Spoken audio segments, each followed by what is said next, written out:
Welcome to the spine-tingling world of our unholy tales, where fear takes its darkest form and every shadow holds a chilling secret. We are your guides through the twisted and nightmarish tales that will keep you on the edge of your seat, clutching your pillow for dear life. Get ready to embark on a journey into the abyss of your deepest fears as we explore the realms of the supernatural, the macabre, and the unknown. Sarah could still remember the first time she stepped foot in the Old Victorian house. She had been apartment hunting with her boyfriend Mark after they both graduated from university. The rental market was brutal, and they were about to give up hope when Sarah spotted the "For Rent" sign outside the rundown Victorian. The landlady explained that it had been empty for years, ever since the last owners abandoned it mysteriously. She was upfront that it needed a lot of work, but the rent she offered was too good for Sarah and Mark to pass up. Despite its dilapidated appearance, Sarah fell in love with the homey feel of the place, and Mark finally relented. For the first few weeks, the couple enjoyed settling into the quirky old house. Sure, the floorboards creaked, the windows rattled, and the lights occasionally flickered, but they credited that to the house's age. But then the strange occurrences started. It began innocently enough. Sarah could have sworn she left her hairbrush on the dresser, but now it was missing. Mark said he heard faint music late at night that stopped when he tried to find the source.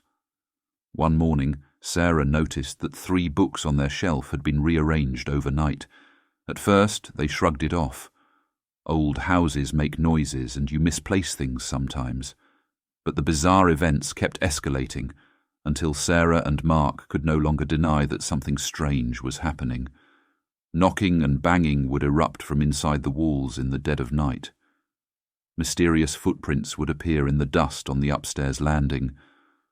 One night, all the doors slammed in unison when there were no drafts or windows open. Sarah started feeling like she was being watched at odd hours.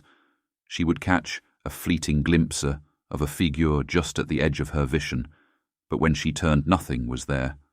Voices, barely audible, seemed to murmur when she was alone. Mark was skeptical at first, but even he couldn't rationalize the increasingly paranormal events.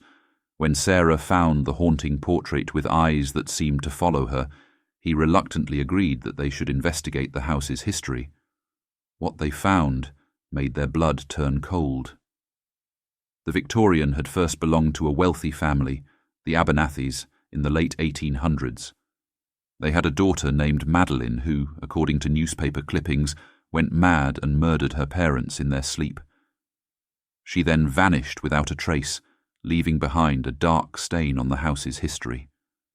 After digging deeper, Sarah and Mark learned that everyone who had lived in the home since suffered tragic fates. Suicides, deadly accidents, mental breakdowns. Every occupant had fallen victim to a disturbing end. Sarah and Mark now understood why the house sat empty for so long. Terrified and desperate, the couple decided they had to flee the cursed Victorian before it claimed them too. The supernatural events exploded into sheer bedlam, as if the entity was enraged by their plan to leave. But during the chaos, Mark made a chilling discovery, an old door that neither of them had ever noticed before. The door was oddly out of place at the end of their upstairs hallway. The archaic wood and wrought iron hardware had an eerie feel that sent a shiver down Mark's spine. When he turned the antique iron handle, the door creaked open onto total darkness. A dank, musty odour emanated from within. Mark hesitated at the threshold, overwhelmed by an ominous intuition that something evil lurked inside. But his curiosity won out, and he took a cautious step forward, peering blindly into the dark. The antique floorboards suddenly sprang to life beneath his feet, viciously slamming the door shut behind him. Mark's panicked screams were abruptly cut off, leaving Sarah helplessly shouting his name. Frantically she tore at the door, but it refused to budge, as if held fast by an unearthly force. Pressing her ear against the cold wood, Sarah could only hear the sound of her own thudding heart. The silence told her Mark was already lost. As she desperately battered the door, she became aware of a new sound mingling with her sobs. The soft, sinister giggle of a young girl echoing down the hallway. Sarah's blood turned to ice in her veins. She recalled the legend of Madeline Abernathy, condemned to haunt her family home after committing unfathomable evil. Sarah shook her head in denial and despair, even as the fiendish giggling grew louder, moving steadily toward her. She had to find a way out of this nightmare house. Backing away from the impenetrable door, she turned and fled blindly down the stairs. Rounding a corner into the darkened foyer, Sarah skidded to a stop with a scream.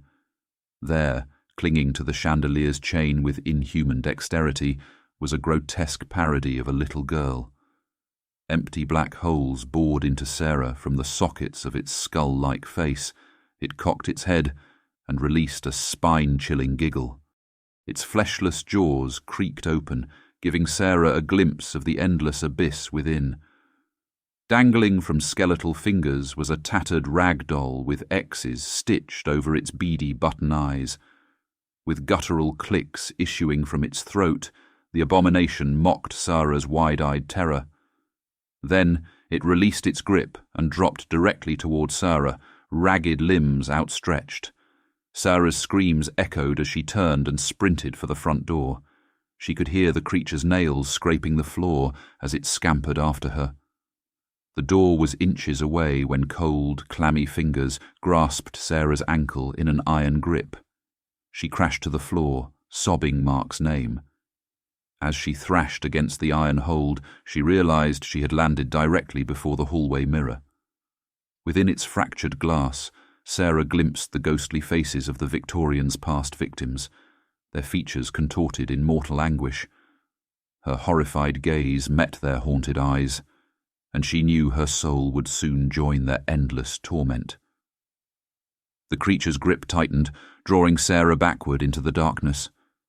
As her fingertips clawed futilely at the floorboards, Sarah's fading eyes focused on a dusty antique doll propped forgotten in the corner, its head caved in from years of abuse. She could have sworn its cracked lips slowly spread into a gruesome grin. Then the shadows swallowed her whole, and Sarah knew no more. The house returned to silence once again, patiently awaiting the next hapless souls to venture across its threshold and never leave. Some say the Abernathy house still hungered for fresh souls to join its menagerie of tormented spirits. Its door stood open in wait, offering refuge to the lost and longing. And within the darkness, the giggling girl still clung to her chains, eager to welcome new playmates into her grim dominion, where she would reign, undisturbed, for all eternity.